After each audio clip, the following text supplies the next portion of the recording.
Administrative Code and states that the District Board of Education eligibility for assistance under IDEA Part B, that each District Board of Education shall ensure that a special ed parent advisory group is in place in the school district to provide input to the school district on issues concerning students with disabilities. From the special ed webpage on the New Jersey Department of Education site is a link to SEPAG for more info. This link is really created and maintained by SPAN Advocacy. SPAN is the statewide parent advocacy network. I and several other parents in the district have attended this training from SPAN. According to the SPAN manual, a special ed parent advisory group is state-mandated, district-level, parent-driven group charged with providing input to the local school district on system-level challenges in special ed and related services.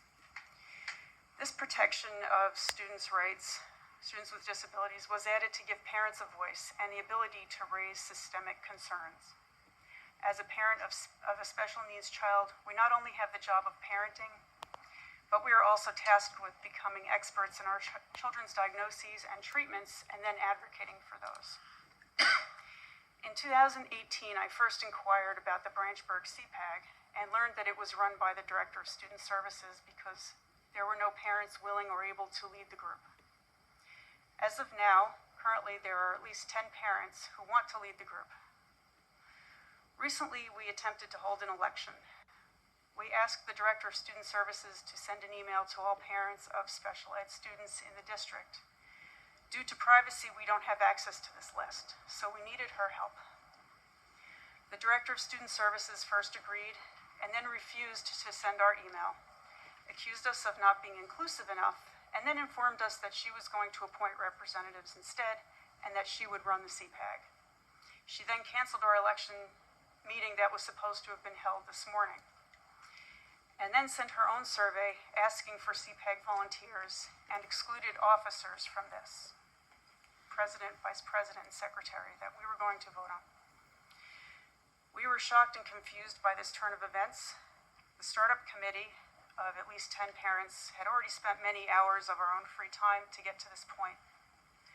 We don't understand why the Director of Student Services wants to appoint SEPAG representatives when there are already volunteers who want to lead the group. If the director can hand select reps and also runs the SEPAG, how many systemic issues will be raised in that forum?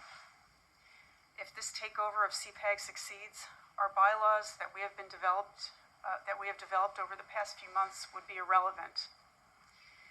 The Virtual Learning Loss Committee would have no voice. Parents would not have any voice at all if we can't vote for our own leadership. We would like to drive the Branchburg SEPAG to ensure that the district is in compliance with the Administrative Code.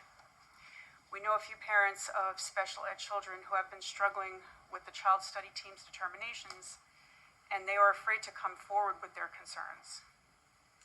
The director's takeover would have a chilling effect on any scared parent who is hesitant to give honest feedback directly to the district through us.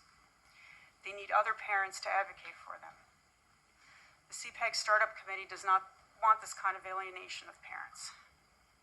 We ask the board to ensure that the Branchburg SEPAG is able to elect its own leadership, run its own meetings, which administration will be welcome to attend, in order that we can provide input to the district on issues concerning our students with disabilities.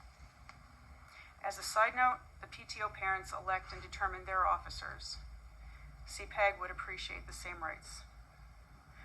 We polled parents on our own independently, compiled list, which is much smaller than the district list, and found that the majority of respondents do want the SEPAG to be run by parents and want parents to elect our own leadership. We are confused and concerned about why this takeover was done. Why wouldn't the director want parents who are already volunteering to lead the SEPAG? Can you help us? I'm going to forward this by email because there are some links in here that provide some more information and background. Thanks. Do you have our